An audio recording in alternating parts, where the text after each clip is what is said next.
The story begins by showing Suzume as a child, separated from her mother, who was in an unknown place, surrounded by debris and shipwrecks. She had no idea of the location. Suddenly, a woman approached her, and Suzume woke up from her dream. She couldn't remember anything and could only imagine that the woman was her mother, who had disappeared during a tsunami disaster years ago.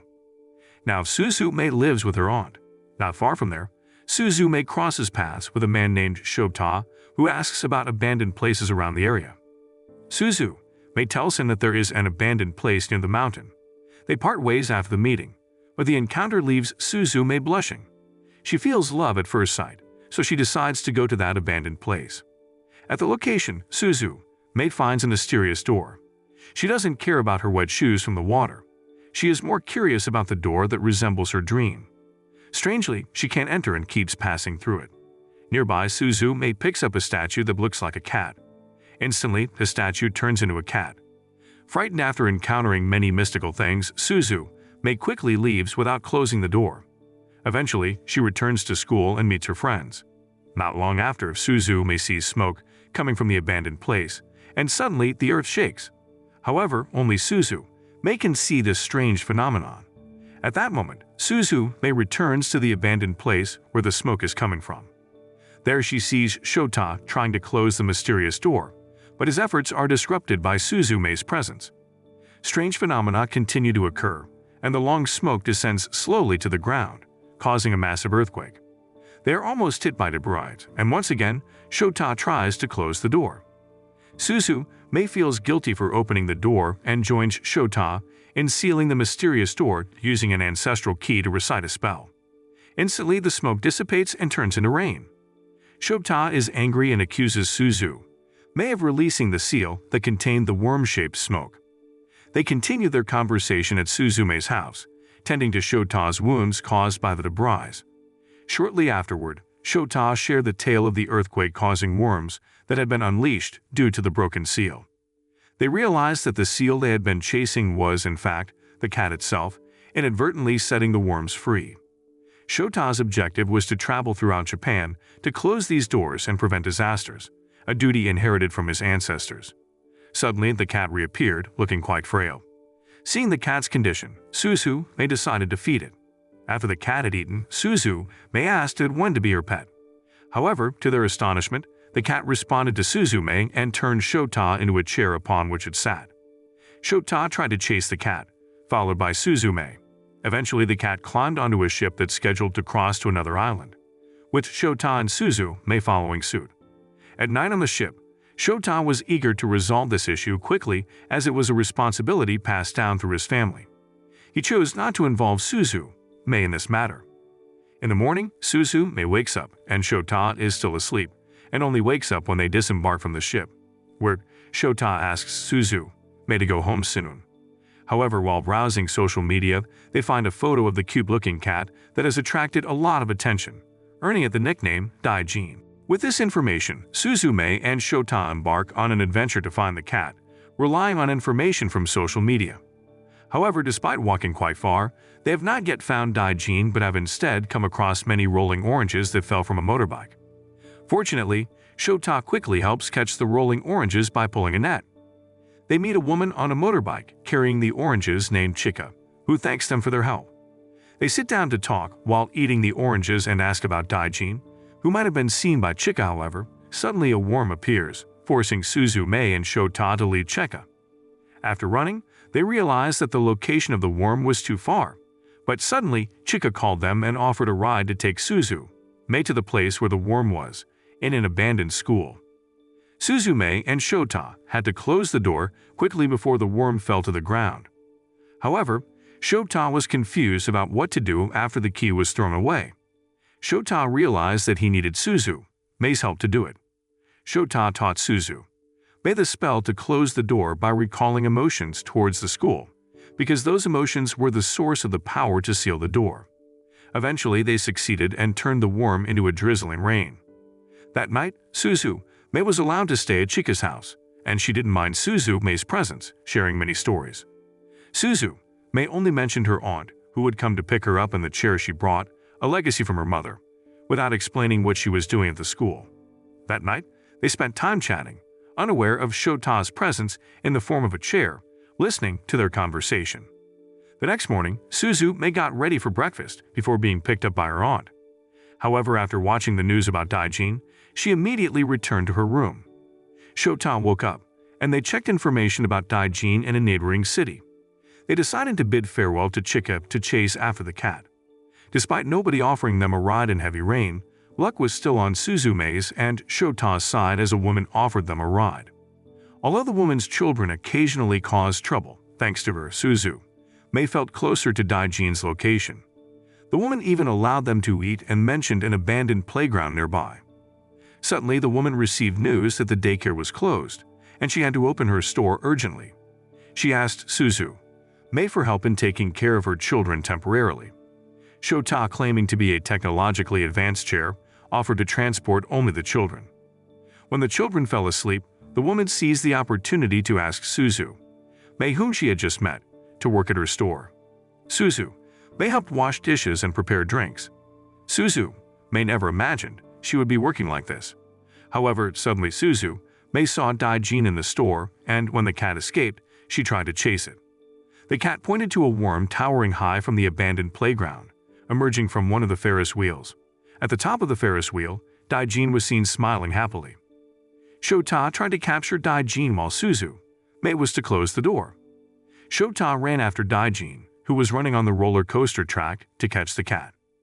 He didn't hesitate to jump and collide with Daijin, accidentally activating the power generator. As a result, the Ferris wheel started moving and Suzume found herself dangling on it. Suzume saw a scene like in her dream from behind the door, where her younger self was given a small chair by her mother. At that moment, Shota realized that Suzume was in danger as she was trying to enter the door that was still inside the Ferris wheel, which would fall if she continued. Shota recited a spell to bring Suzume back to consciousness and show the emotions of the people in the amusement park. As a result, Suzume returned to normal and immediately tried to seal the door. Unfortunately, they couldn't capture Daijin, but they managed to prevent a disaster. Shortly after, Shota explained about the Ever After, a place that Suzume had seen. It was the origin of the disaster-causing worms, where there was no concept of time and a place where the spirits of people rested, which was why they couldn't enter. Finally, Suzume returned to the store. Although Suzume left her, the kind woman was still very worried and didn't scold Suzume. She was more concerned than angry, afraid that something had happened to Suzume. Shortly after, they continued eating and Suzume sat on the bench while enjoying the meal. They spent a tiring day. However, thanks to that day, Shota began to open up and talked about his life as a college student aspiring to become a teacher. Shota carried out the task of closing the doors as part of a tradition and without payment. Shota wanted to return to his own body as soon as possible, even though his consciousness was slowly fading. Because all this time, Shota didn't fall asleep, but he couldn't remain conscious. In his subconscious, Shota froze and could only accept his fate. Fortunately, Suzume managed to awaken his consciousness. In the morning, Suzume, who wanted to go to the nearest station, hugged the kind woman. Suzume realized that she often forgot the people who had helped her in her life, even her own aunt. Suzume and Shota planned to go to Tokyo and visit Shota's apartment. They used a train to reach Tokyo, which was crowded with people. Before long, they arrived at the place where Shota left his apartment keys, where he worked part-time. Inside, his apartment was filled with books, and Shota asked Suzume to fetch a book from the top shelf. The book turned out to be about the history of the disaster-causing worms, which occurred about 100 years ago. In the book, it was mentioned that there were two seals that obstructed the movement of the worms, one of which was Daijin, and the other was in Tokyo. They had to quickly find another seal before Daijin opened that seal. However, their search yielded no results because much of the information had been removed. They thought of asking Shota's grandfather, who was in the hospital, although they felt embarrassed to meet him in the form of a chair. At the same time, guest arrived, Serizawa, Shota's college friend, who was worried about his friend. Serizawa asked why Shota had missed the teacher's certification exam yesterday. However, before Serizawa could leave, he received a notification about an earthquake, indicating the appearance of a giant worm much larger than before. When they ran towards the worm's door, Daijin suddenly appeared and was immediately chased by Shota, who ran in the middle of the road. Daijin informed them that it was time for Shota to perform his duty as a door closer, but the location of the door was inside a subway tunnel. With the worm rising higher, they realized that the remaining worm seals could not hold. This forced Shota to jump, followed by Suzume, who was almost in danger, but fortunately, Shota helped her. With the worm circle, which was increasingly filling the city, Suzume was the only hope to seal the worm using Daijin. However, suddenly, Shota stopped and Daijin declared that Shota was the new worm seal. This explained why Shota's consciousness sometimes disappeared, and his body gradually crystallized, destined to become a seal. Now, all the choices were in Suzume's hands, whether to seal the worm using Shota or let the worm destroy the city without anyone knowing. Suzume did not expect to have to sacrifice her loved one for the safety of many people, and she drove the chair into the worm, creating a flash of light that could be seen by everyone. Shortly after Suzume sealed the worm, Daijin approached her to prevent her from falling. The scene then showed a flashback of Suzume's mother from the past. She was making a chair, but it was still unfinished. Suzume kept asking, and her mother promised to finish the chair. Finally, the chair became a beautiful memory for Suzume. Not long after, Suzume regained consciousness. She didn't know where she was, and her phone's battery had run out. The only clue was the light in the distance, which she assumed came from the gate.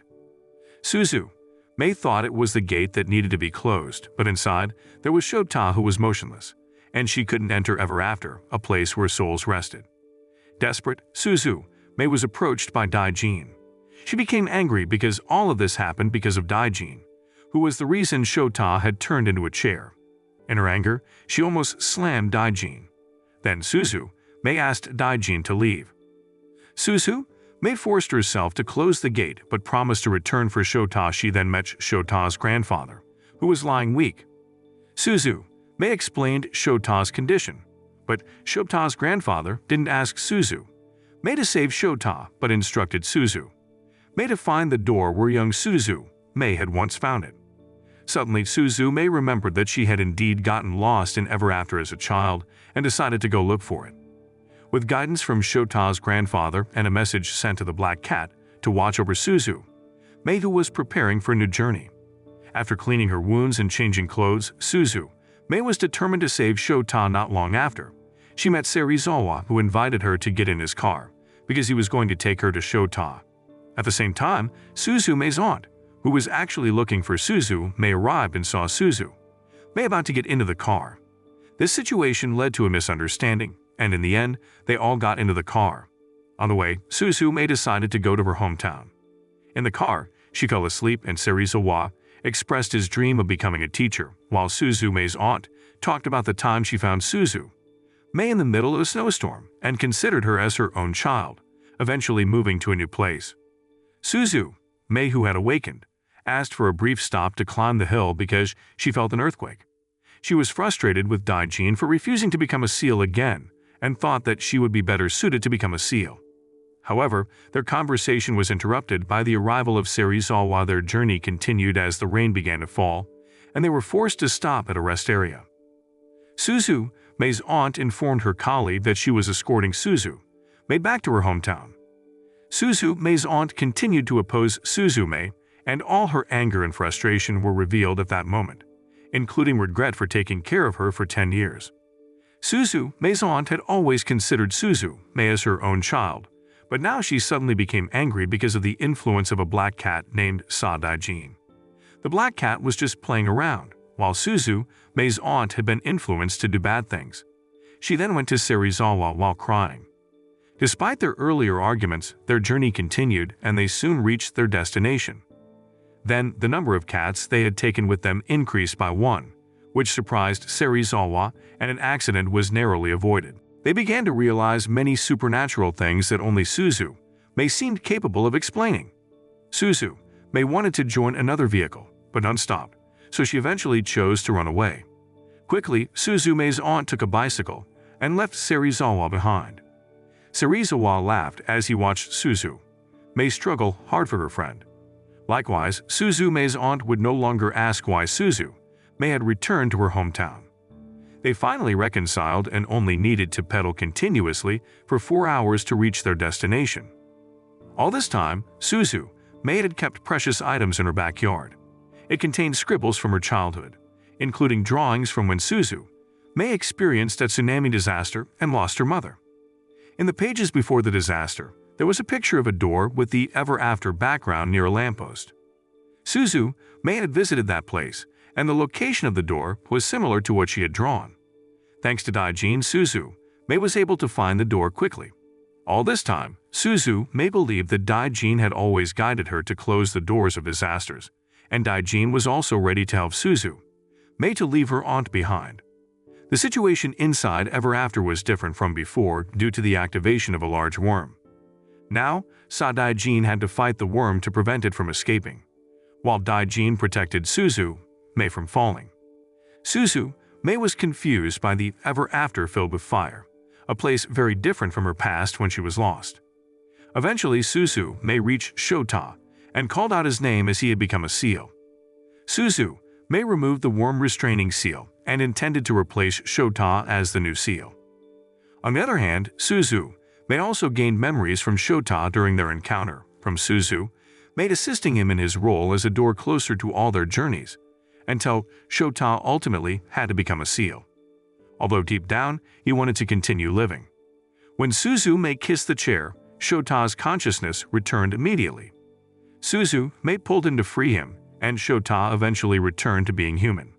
Unfortunately, Daijin, exhausted, apologized as he could no longer become Suzume's cat, because he decided to return as a worm seal and saw Daijin was also no longer able to restrain the worm. Suzume and Shota then ascended to a high place to recite a spell to restore everything to its original state.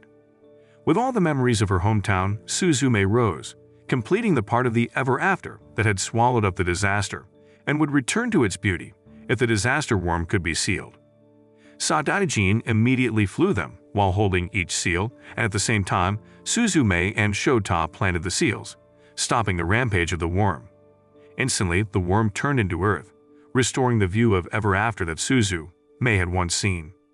Shota gave his jacket to May besides a small chair near them. There was also a young May who had been lost in that world.